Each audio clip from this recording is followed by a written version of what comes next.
Hi, I'm Matthew Noyes, a partner with the personal injury law firm of Perenich, Caulfield, Avril Noyes.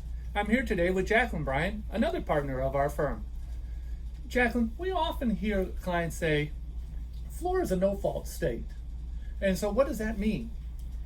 So why don't you explain to the viewers what actually it means to be a no-fault state? Right.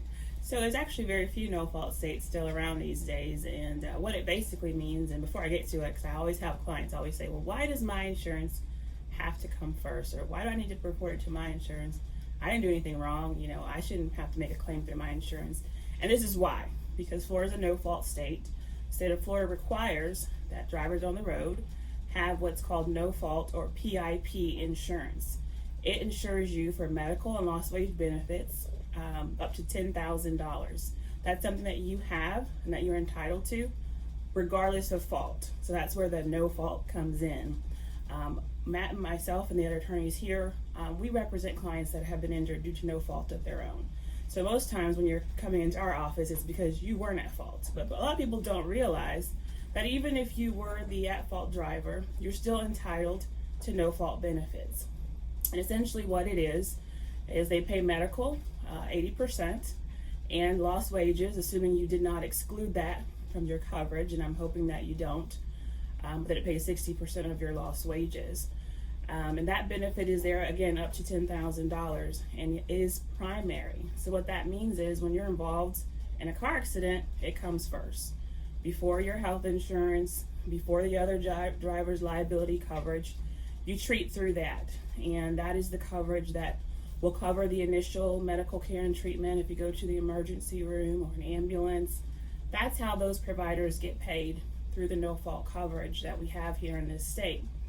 And it's actually beneficial because it helps you get some sort of recovery in the beginning to pay your providers or pay your lost wages while the hopefully the bodily injury claim is pending and there's coverage, we hope. And Jacqlyn, do we have to pay back that PIP if when we make a recovery for our clients? No. So it is a benefit that you are entitled to under your coverage that does not have to be paid back. So there's no lien or subrogation for PIP. Now, if you have MedPay, that's different. MedPay does have a right of subrogation on that. But for the PIP benefits, you do not owe that back. And what about time restrictions? Are there any time restrictions on the Yes. PIP coverage? Thanks for mentioning that. So a fairly recent development in the last few years, maybe 8 years now. Yeah, I think so. You now have to make that claim, and you have to seek treatment for PIP within the first 14 days following the accident. So even though you've been paying these premiums every month or every 6 months or however often you buy your insurance, if you don't treat within the first 14 days, you could lose your entitlement to that no fault or PIP coverage that you've been paying for, and therefore you won't have that $10,000 benefit for medical and lost wages.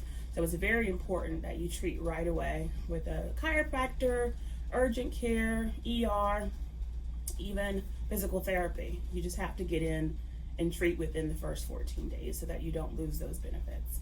Well, Jacqlyn, thank you very much. I hope you found that to be helpful. If you have any questions after a car accident, please give our office a call. Perenich, Caulfield, Avril Noyes at 727-796-8282. Thank you. Thank you.